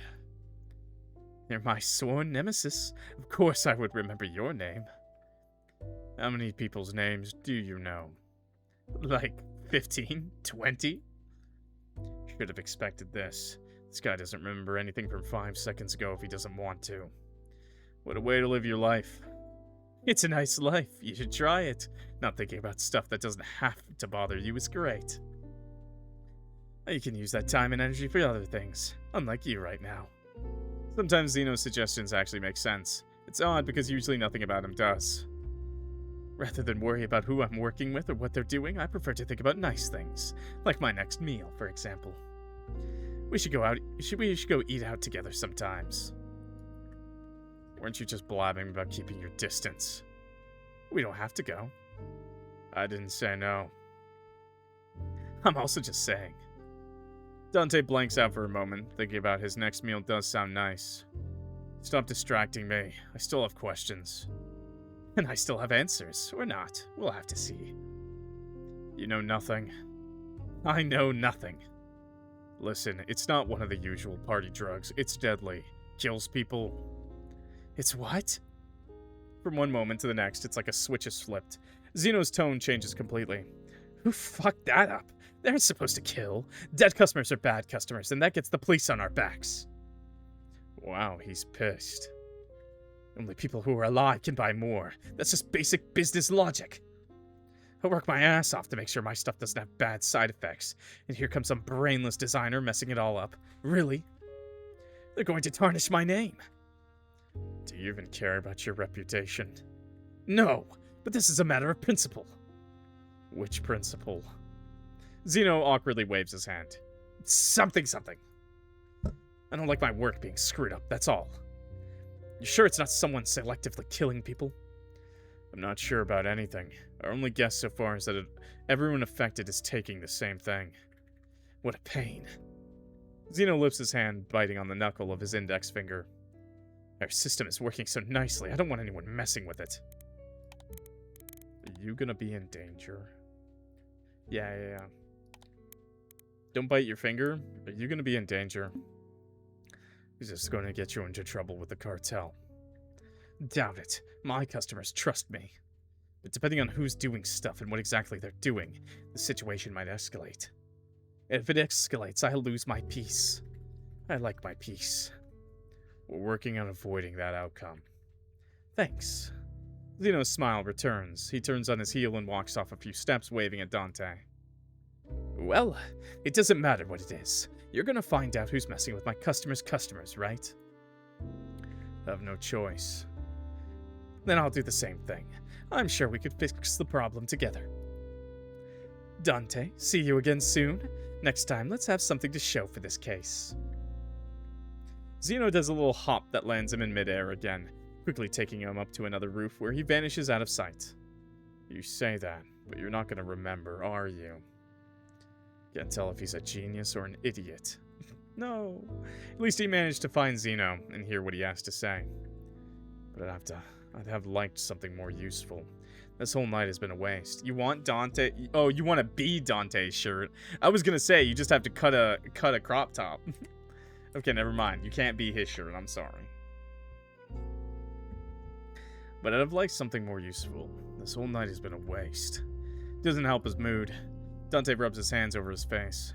Whatever, I did my work. Raoul should be waiting for me. It's time to finish up for today. It takes a moment for Dante to find his way, but soon he's walking down another alley to get to the bar. Oh, we're gonna get mugged. For sure, bro. We're gonna get mugged. With the night ending, people are starting to return home, if they have one. Tired yawns, drunk ramblings, and happy hollering can be heard, though Dante takes the quieter streets on purpose to avoid them. It always helps, but only so much. Even the back alleys have other people in them. Dante quickens his pace, listening despite himself for any surly remarks or angry, slurred muttering. Yeah, Zeno was cool. I think the writing is pretty good for this game. Never been the type to ignore rowdy drunks. They didn't ignore him either, which had been a blessing at least until Orion caught on. Wasn't really losing control if some idiot on the streets swung at him first. Fights were an easy way to burn off his restlessness, but when he'd first started working as a cop, Orion had hardly left his side at night. He used to drag Dante away from the busier streets, repeating over and over like a broken record, a very annoying one, for Dante to just ignore them. And he's right. Drunks don't make for challenging fights anyway. They're a waste of his time. He's good at it by now, ignoring them, not jumping at every chance. That doesn't mean he doesn't want to fight. Damn vampire. I should see if he'll fight me again soon. Orion is not to be underestimated as an enemy, which is why Dante has been trying to rile him up since day one. He only managed to bait him once, by bringing up Alice. Dante hadn't liked what happened after that, but the end result was positive. Orion had agreed he needed an outlet, so they'd started sparring here and there.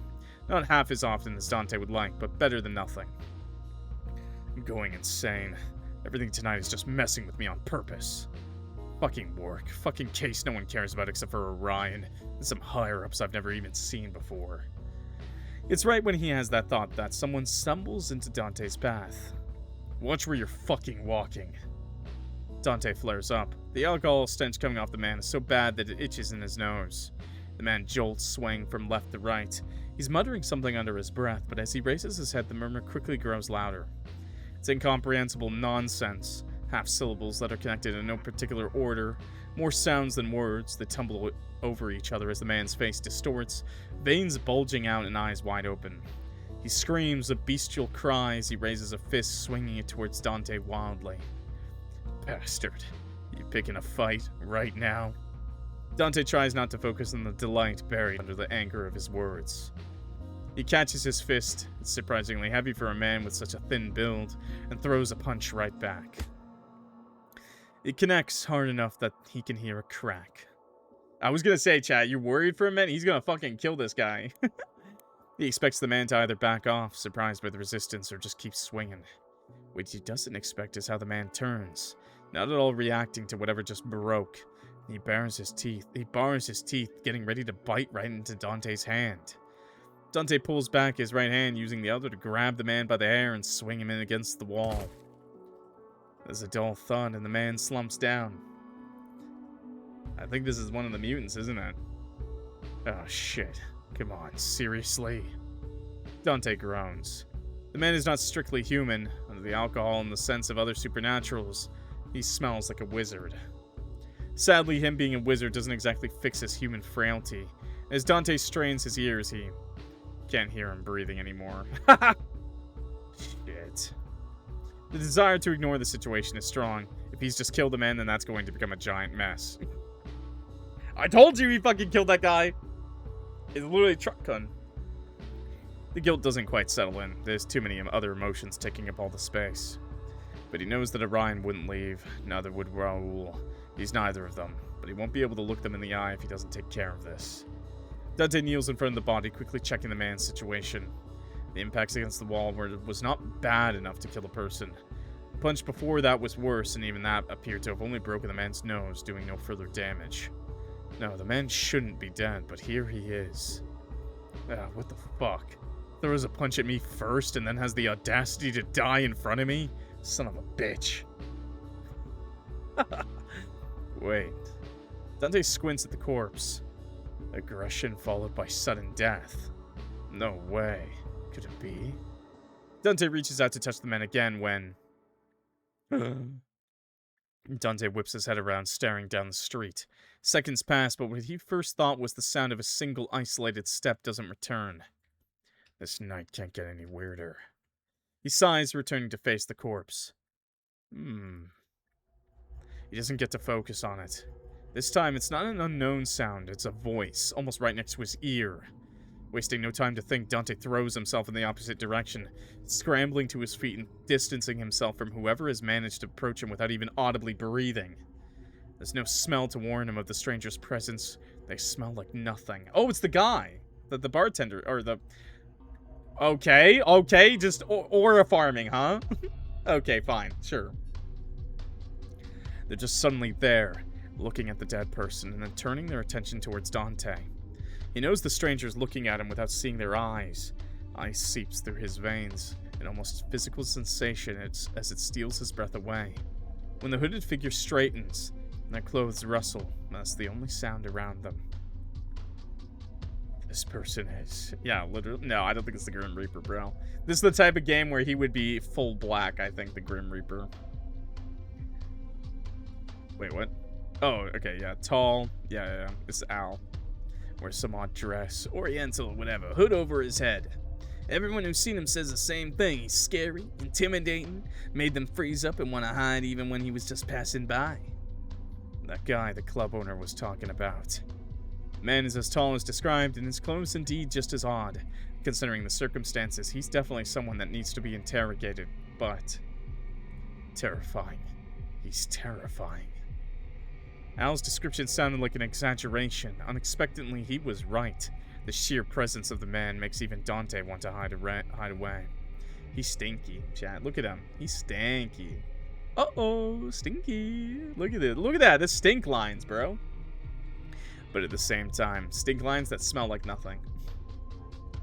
How fascinating. I've never met anyone like this. He doesn't like to bow down, not even when he's intimidated, not even when he's as intimidated as he is right now. The different sides of him pull in opposite directions, ultimately rendering him completely motionless. But until the hierarchy is established, there's no surrender.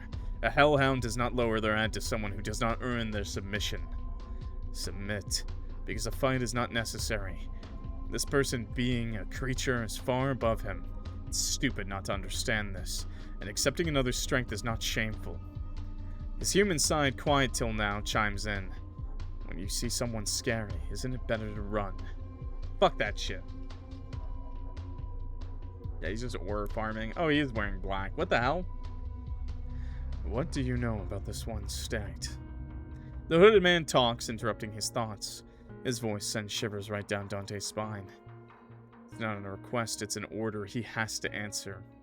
He doesn't try to fight this, at least. There's no reason to. I don't know them.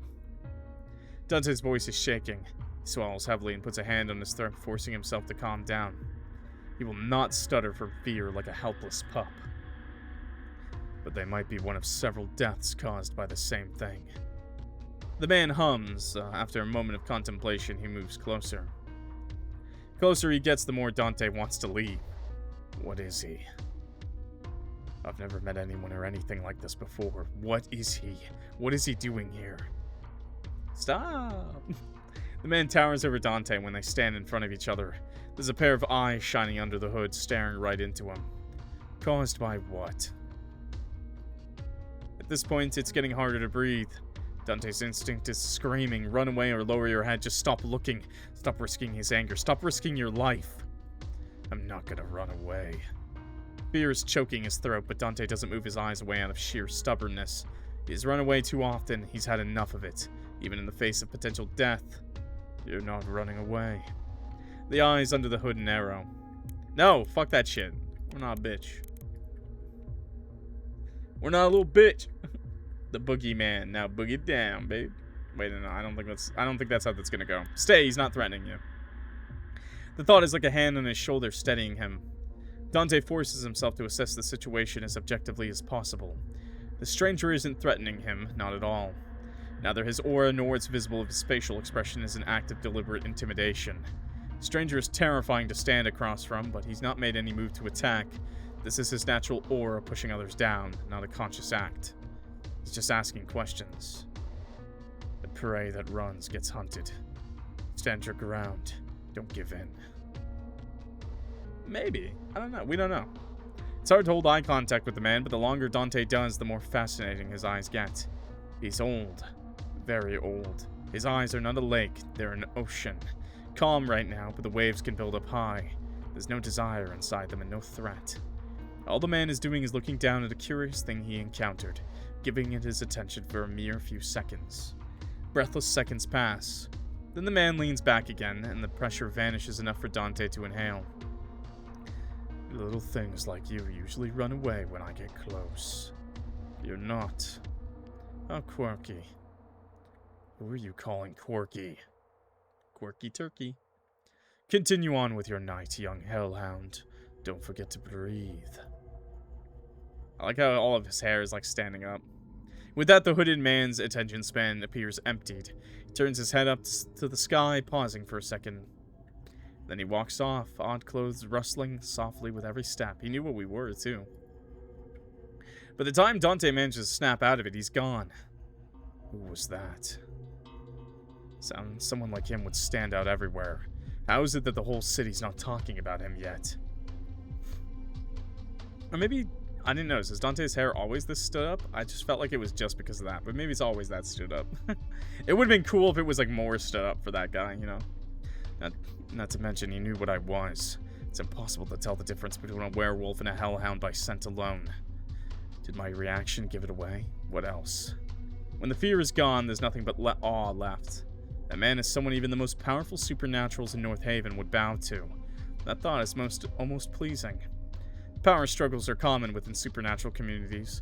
It's always someone planning to overthrow the current boss. That man stepped in. Dante can't imagine much that would stand in his way. Oh, but you want to try, bro. That'd be badass. He'd be a desirable leader, but you want to try. He's thought about it, but Dante has been holding himself back from joining the fights. It's not an easy thing. The desire is almost desperate, the feeling tearing his insides apart. But Orion has a hold over him. They have a deal, and he's not going to mess that up. I'd love to fight that man, or see him fight.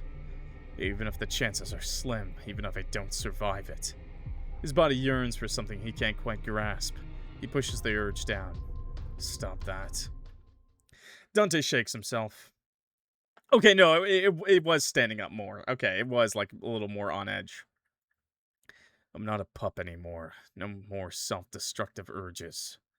The man is gone, and it's best not to think about him. If he does think too much about him, might just try to follow him. I wonder if picking those kind of aggressive options will have like a side effect later down the road. Dante shakes his head.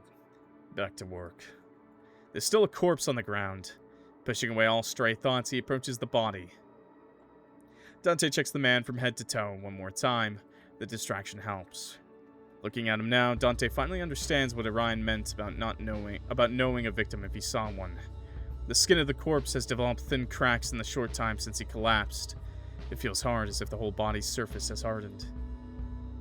Yeah, he might be like some kind of eldritch being, honestly, maybe. I don't know. I feel like he's like, I don't know. Maybe he's just supposed to be like a giant or something. Like this world's version of a giant or a troll or something. I don't know. Well, at least it looks like this wasn't my fault. That's something. The cracks have the slightest discoloration, but that's about it. You can still move the corpse's joints, so whatever has happened is mostly superficial. What the organs look like, he couldn't say. I've seen people's insides before, but I don't exactly have an interest in them. That's a job for pathology. I'll have to get someone from the station to fetch the body. Sadly, he doesn't have a phone. They're giant brick-shaped things, unwieldy and inconvenient to carry around. Raoul keeps one on him, but he's not here. Oh, is this so? This is like maybe 90s, I guess? He does, in theory, have a pager. That's exactly where it always is, on his desk back at the station. He just really hates that thing. Contacting the station is what he has Raoul for, right? Still, there's no way he's gonna carry a corpse on his back, so he has to inform someone. Then wake some people up. There's enough houses around, he just has to sniff out a supernatural household, then ring long enough until he can tell someone to call the station. No, man, that's so rude. No annoyance can fight against the power of a police badge. The poor couple Dante woke up wasn't happy, but neither was he, so they made the phone call obediently enough. Having gotten confirmation that someone was coming, Dante decided that his day was over. The couple will make sure no one steals the corpse. The bar is still open. When Dante enters, there's a handful of people sitting here and there. The Golden Cat is his favorite bar. It's a cozy place frequented by both supernaturals and humans in the know, which is perfect for enjoying a beer after a long day or night of work. A bit farther inside, Raoul is already waiting for him, sitting with two people Dante recognizes. It's good. Guess it's good that he had company while he was waiting. Halfway decent company, even. You could consider Edgar good company for Raoul. They're both decent people with morals and all that. Cersei, probably not much. The bar isn't that big, so they notice him the moment he enters. Dante feels Cersei's eyes on him and involuntarily rubs over his arm where the hairs are standing up. He takes a breath to calm himself. Nothing happened. Dante stops at the bar to order a drink first. You can hear Cersei talking about him. Yo, that character's the GOAT, by the way. Cersei's also very pretty. Is he avoiding us? I think he can hear you. Yes, that was the point. Yeah, kitty! That's goated. 10 out of 10. That's the thumbnail right there. Okay, maybe not, but it's a goated thumbnail. It's a goated picture, right? Kitty. He ignores her for now, reaching to pet the cat sitting on the counter. Cat. Zeno, the namesake of the Golden Cat. The first Zeno belonged to the original owner, but both passed away long ago. The current owner's cat bears a surprising resemblance to her, which might be why she is also known as Zeno. Sure. There we go. She's the namesake of the barn, probably the only cat that doesn't care about getting petted, even when the one's doing it is a supernatural. Zeno purrs as he strokes her fur, leaning into the touch. She's warm, small, and weak. Complete opposite of the man just now. A rough tongue licks the tip of his finger. Zeno experimentally gives it a bite to see if it's not something edible, and turns away in distaste when it's not. Bold kitty. Not even worried I might hurt you, huh? Meow. Meow. He scratches her ear, but in a classic cat-like manner, the animal suddenly decides she's had enough, and jumps off the counter. As she vanishes somewhere underneath the tables, the bartender returns. Here's your beer. Thanks. Beer in hand, Dante finally joins the group waiting for him. Takes the seat next to Raoul, pretending he doesn't notice Cersei's unblinking stare. Damn, girl, you got big hands. Oh my god. Brother, her hand could squish your face. And scratch the fuck out of it too. Oh my god. Sorry, it's really big hands. Cersei and Edgar are a vampire and a human who run a private investigation agency together. Dante would find their partnership weird if he didn't know Orion and his wife. Just to let you guys know, by the way, this is the other playable protagonist, and her dating options, or one of them, is Edgar.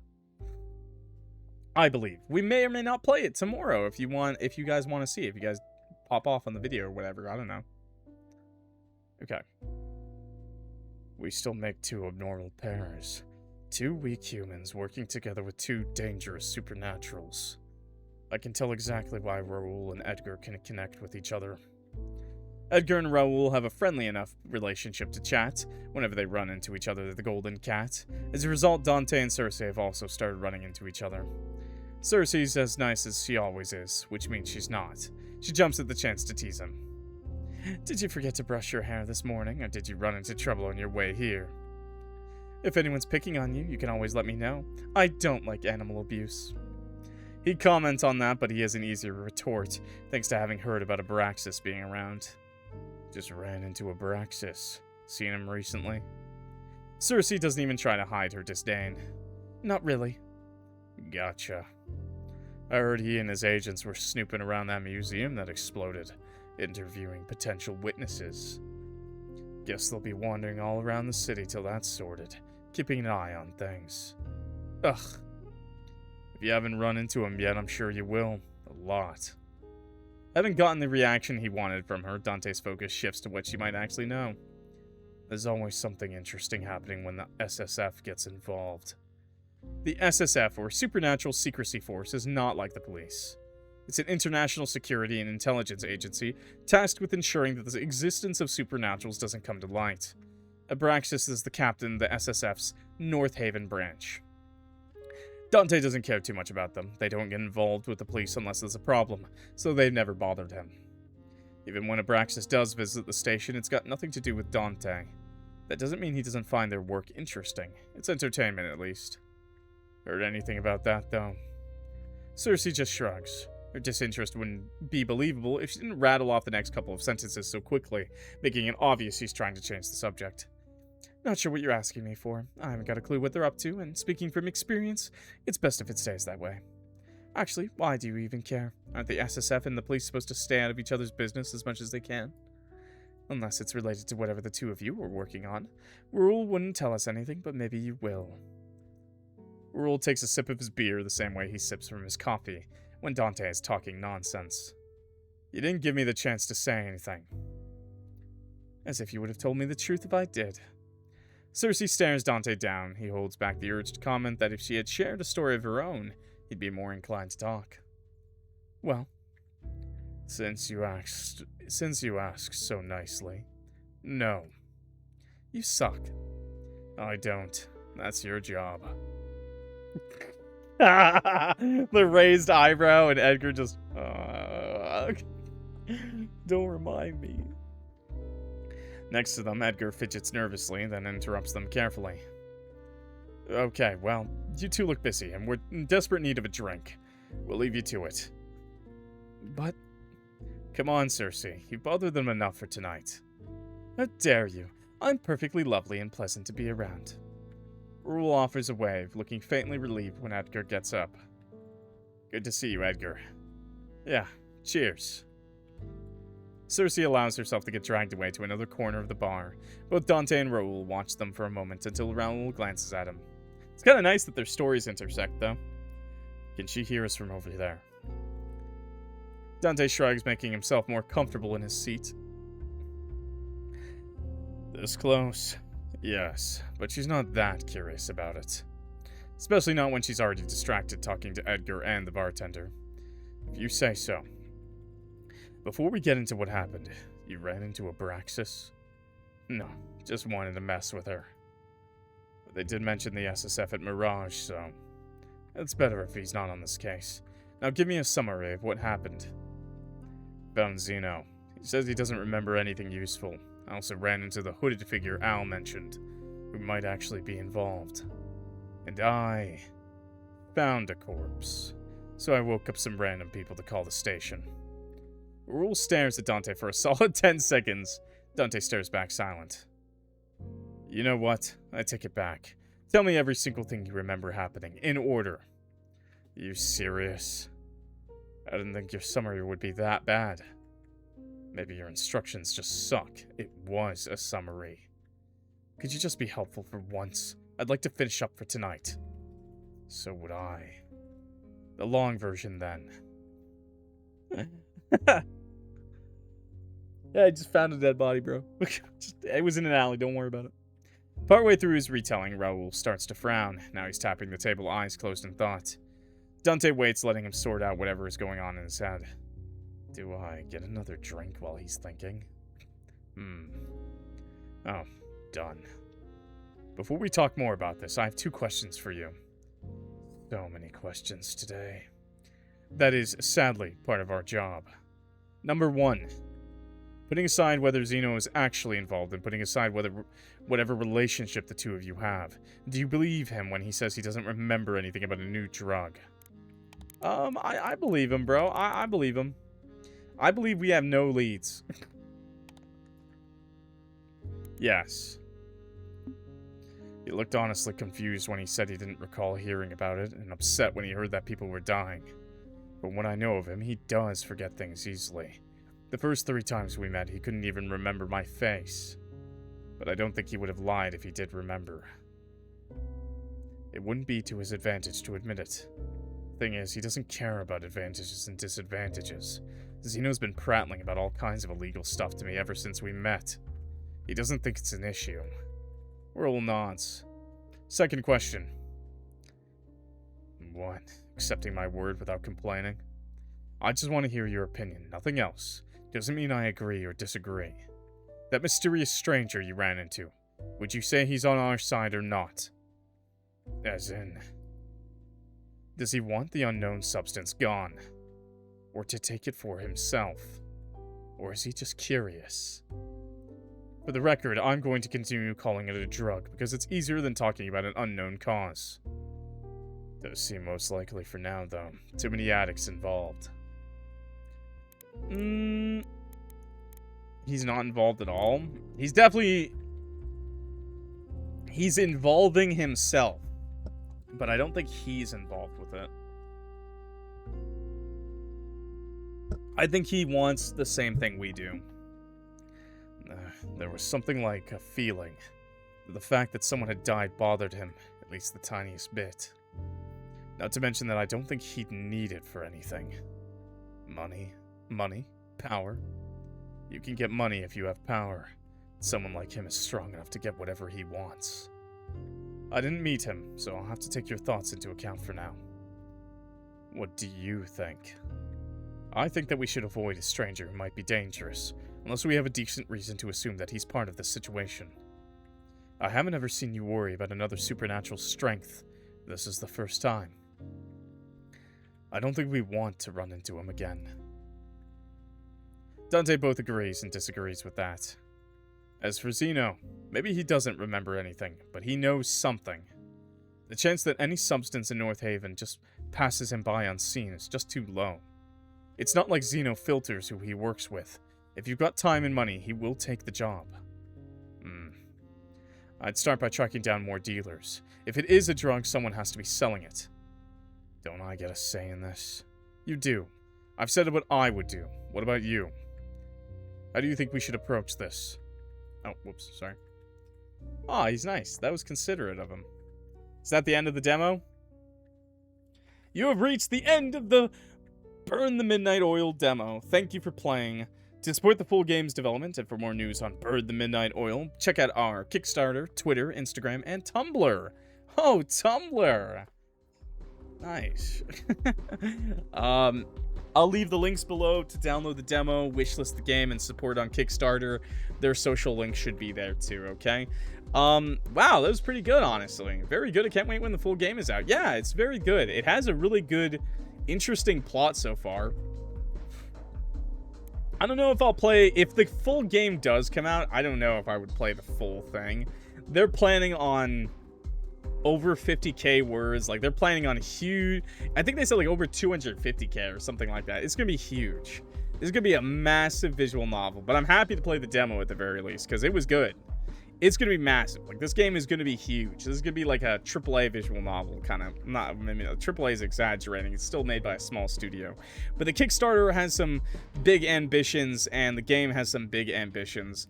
As you can tell, the story is ramping up. Each character would have their own dating, like, it is dating sim. Like, you can romance those characters. That much is true. And for the Cersei, you can romance these characters too. So they're each going to have their own endings, I believe, as well. So it's going to be a massive game. So if this game ever does come out, maybe I'll play it and I'll try to date. Like, I'll beat the game with, like, one route or something like that. Maybe. I don't know.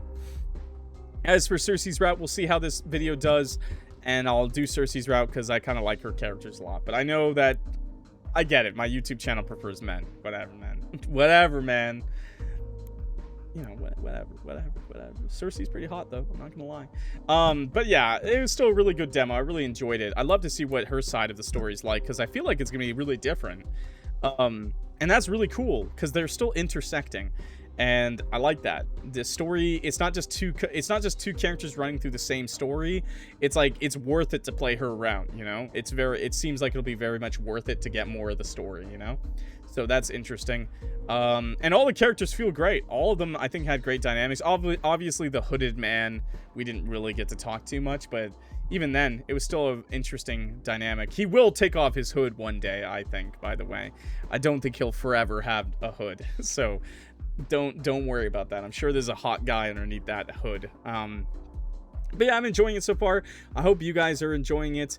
Enjoyed the video. If you did, please clock that like button and subscribe to the channel. It helps me out a lot. And of course, like I said, we'll continue playing this game if it comes out. If it comes out. That's the thing. It needs help on Kickstarter to come out, okay? But if you don't got no money, sharing, spreading the news about the game, wish listing on Steam is for free, rating highly on itch is for free, so you can do those things for free, okay? But yeah, I really appreciate it. We'll play this. We also play lots of visual novels, dating sims, horror games, just in general, usually horror themed stuff. I love that sort of thing. On the channel, daily uploads. Check it out, you know. Check out the other videos, you know. Check out some other videos. You might like it if you like this. And with that, I'm clocking out for real. So thank you so much for watching, and I will see y'all in the next video. Peace.